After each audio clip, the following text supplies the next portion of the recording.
Qu'est-ce que c'est ce mot d'intelligence relationnelle? C'est un art. La relation, le lien à l'autre, c'est un art parce que c'est important de savoir cultiver le lien à soi-même avant de pouvoir cultiver l'art de sentir l'autre. L'intelligence relationnelle, c'est une capacité qu'on a à pouvoir se réguler dans le lien, adopter une communication qui peut être claire sur ce qu'on ressent et qui peut à la fois être claire de soi, à partir de soi, et à la fois qui peut être claire et adaptée à notre interlocuteur, à la personne avec qui j'interagis. Donc, plus largement, c'est vraiment mon rapport à l'autre qui est impliqué, la façon dont j'interagis avec l'autre personne. Et cette capacité-là, elle n'est pas forcément acquise. C'est pas quelque chose qui est facile et qui est abordable par tout le monde. Ça se développe vraiment au fil du temps. Et une personne qui a de l'intelligence relationnelle, elle tient compte de ses propres émotions et puis elle peut tenir compte des émotions des autres. Elle prend conscience de son propre ressenti et de ce fait peut accueillir le ressenti de l'autre personne. Elle peut sentir sa présence à soi et peut accueillir la présence à l'autre. Ça permet d'avoir des relations beaucoup plus saines, beaucoup plus durables parce que ça permet de sentir un réel lien d'attachement. Ça permet de sentir une réelle connexion profonde et de se connecter d'une manière plus profonde avec les autres. La clé de voûte de cette intelligence relationnelle, c'est vraiment l'intelligence émotionnelle qui fait appel à la connexion à ses propres émotions, tout simplement. Goleman a écrit un livre sur l'intelligence émotionnelle qui est génial. Et lui, il parle du fait que maîtriser, apprendre à cultiver ses émotions, en faire quelque chose, les écouter, c'est la clé de la réussite dans la vie, tout simplement. Et que ça permet de comprendre que si j'ai envie d'avoir une relation harmonieuse et saine avec mes semblables, avec mon entourage, il y a une importance de cultiver une intelligence émotionnelle en moi. Et puis pour pouvoir la développer, tout simplement, c'est de développer mes capacités de comprendre mes émotions, de comprendre toutes les émotions qui me traversent. Qu'est-ce que la tristesse veut me dire? Qu'est-ce que la colère veut me dire? Et tout simplement de les écouter et de se rappeler qu'il n'y a pas d'émotions négatives, il y a juste des émotions.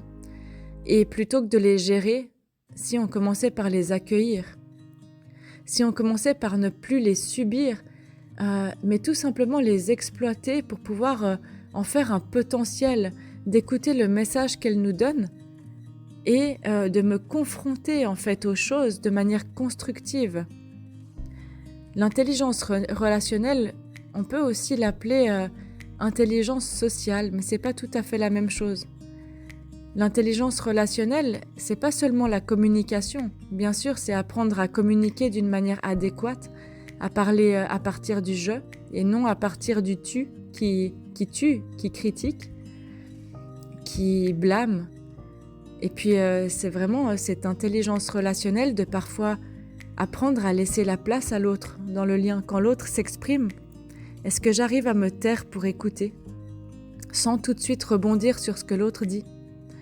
Est-ce que j'arrive tout simplement à gérer mes propres émotions et ma réactivité sur le moment pour pouvoir répondre plus tard? Dans la relation amoureuse, parfois on a du mal à s'écouter, à s'accueillir et les conséquences, elles peuvent être désastreuses à long terme. À long terme, il y a des conflits récurrents, il y a des fuites du lien et on n'a plus envie d'être en lien avec l'autre forcément. Donc déjà pour cultiver cette intelligence-là et la développer, c'est d'accueillir qu'il y a certaines choses qu'on ne sait pas faire. C'est d'accueillir qu'on a peut-être à certains endroits de notre vie des difficultés dans le lien avec les autres, que ce soit avec notre partenaire, avec nos amis, avec nos collègues. Qu'est-ce qui fait que je n'ose pas m'exprimer, que je n'ose pas me montrer, ou que j'ai tout le temps envie d'avoir raison, que j'ai tout le temps envie de convaincre l'autre? Qu'est-ce qui fait que je me tais? Je ne parle pas, je dis rien. J'observe et je ne dis jamais rien. C'est un ensemble de compétences qui peuvent se développer et qui vous pouvez être capable de développer ça. C'est inné pour quelques personnes, mais c'est pas inné pour tout le monde. Et du coup, elle demande, cette intelligence relationnelle, un travail personnel. Elle implique de vous redécouvrir, de dire je suis qui et comment j'entre en relation avec les autres. Est-ce que c'est facile? Est-ce que c'est difficile? Est-ce que pour pouvoir entrer en relation avec les autres, j'ai tout le temps besoin de m'euthanasier avec de l'alcool, du cannabis, en parlant dans tous les sens et en laissant la place à personne, ou au contraire en me taisant? Comment j'entre en relation avec les autres, tout simplement. Donc j'identifie les obstacles qui m'empêchent en fait d'entrer en lien de manière plus profonde, de me montrer, à la fois de me montrer et à la fois d'accueillir les autres personnes. Et puis ensuite, je me définis avec beaucoup d'amour. J'accueille qui je suis à l'instant T, comment je suis avec les autres, comment je sais ma manière d'entrer en lien, d'interagir avec les autres de manière naturelle, et qu'est-ce qui m'empêche d'interagir de manière naturelle en me montrant. Est-ce que je m'analyse dans ma tête? Est-ce que je manque de confiance en moi dans la vie de tous les jours? Est-ce que c'est par peur du jugement ou peur de représailles? Est-ce que j'ai de la difficulté à socialiser avec les autres parce que ça m'épuise très vite le lien et que je me sens submergée dès qu'on commence à me poser des questions? Quand je détermine mes freins et mes blocages, je peux commencer à les accepter, à leur donner de l'amour, à les comprendre, à comprendre mes émotions. Et ensuite, ça me permet de faire des petits pas, de définir des pistes de croissance, de demander du soutien si j'en ai besoin. Et sinon, je peux définir mes objectifs, mes valeurs de vie, donner un sens à ce qui se passe, donner une interprétation correcte à ce qui se passe, et puis de faire de mes émotions et de mes blocages des alliés qui me donnent des messages sur où je me situe dans ma vie et où j'ai envie d'aller, des alliés plutôt que des ennemis. Dans l'intelligence relationnelle, on peut aussi y mettre que le monde de l'autre personne, ses pensées, ses ressentis, ses émotions ne vont jamais être votre monde. Dans la méthode Imago, on invite l'autre personne à bien vouloir traverser le petit pont qui nous sépare pour bien vouloir visiter son propre monde. Et une fois que la personne elle est dans votre propre monde, elle y est. C'est-à-dire que c'est pas que son monde n'existe plus, c'est que pendant un petit moment, on va le mettre de côté et on s'en occupera plus tard. Et l'intelligence relationnelle, on peut résumer ça à « je me laisse exister, mais je laisse exister les autres » dans leur mode de fonctionnement, dans leur code, dans leurs valeurs, dans leur manière de communiquer, sans tout le temps m'ajuster à l'autre personne, ou sans devoir trouver des sujets tout le temps adaptés pour une conversation, sans devoir réfléchir à ce que je dois dire ou ne pas dire. C'est vraiment indispensable d'établir une communication où tous les deux peuvent exister, où je peux me positionner de manière ferme et bienveillante sur un sujet tout en laissant de l'espace à l'autre personne et à la relation.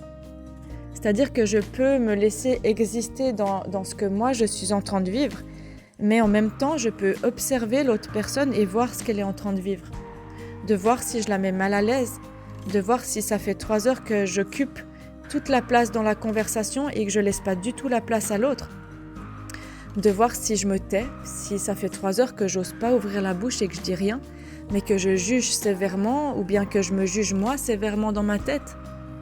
L'intelligence relationnelle, elle se cultive réellement et elle permet d'améliorer toutes les relations dans vos vies et c'est une clé essentielle dans la vie. Elle permet aussi de travailler l'empathie, l'accueil de l'autre, d'améliorer une collaboration, d'améliorer la complicité. Et puis de toute manière, c'est un gain parce que ça relâche quelque chose, ça permet de lâcher prise et de relations beaucoup plus agréables où finalement on peut être dans la relation sans se poser de questions. À chaque instant, vous pouvez être comme vous êtes et c'est une liberté incroyable. Alors n'hésitez pas, si vous avez besoin d'un accompagnement personnalisé pour développer plus d'intelligence émotionnelle et relationnelle, de demander de l'aide, de venir voir des thérapeutes qui travaillent avec la relation d'aide, qui travaillent avec la thérapie relationnelle Imago, ou de me contacter par mail pour une séance à Genève ou en ligne. N'hésitez pas aussi, si vous avez des difficultés sociales, à en parler. Parce que souvent, ce n'est pas quelque chose dans lequel on est obligé de rester enfermé. Il y a des solutions, aujourd'hui on a des techniques, aujourd'hui on sait comment les personnes se construisent et comment les aider avec votre situation de vie particulière, et vraiment de faire ce choix pour votre vie, de dire est-ce que j'ai envie de vivre tout le temps comme ça ? Est-ce que c'est drôle de vivre comme ça, ou est-ce que finalement c'est un lourd fardeau et j'ai vraiment envie de me sortir de ça ? Et l'intelligence émotionnelle et relationnelle, c'est des intelligences qu'on peut acquérir, qui se travaillent avec le temps, et vous n'êtes pas obligé d'être seul dans ce processus. C'est aussi un processus qui passe par la confiance en soi, et ça va vous apporter tellement de belles choses dans la vie. Et moi, je vous souhaite ça réellement. Ça contribue au monde, ça contribue à l'ouverture du cœur des personnes. Et on a tous accès à ça à quelque part, parfois avec un petit peu de soutien, parfois avec des clés de compréhension, de mettre du sens sur ce qu'on vit. Mais c'est possible. Et dites-vous tout simplement que c'est possible. Vous pouvez aussi travailler ça avec votre partenaire. Ça se travaille aussi à deux, parce que tout ce qui se construit dans la relation, tout ce qui a été difficile dans la relation, qui fait qu'aujourd'hui on a du mal à développer cette intelligence-là, ça se guérit aussi à travers le lien. Et il y a des méthodes d'accompagnement qui travaillent le lien. L'Imago, c'est une méthode magnifique qui vous permettent en fait de développer ces compétences-là et ces capacités-là, de les retrouver en fait, parce qu'elles sont en vous. Mais ça vous aide à les faire émerger de vous. Et moi, je vous dis à bientôt, et je vous remercie pour votre écoute. N'hésitez pas à partager ce podcast si ça vous plaît. À bientôt.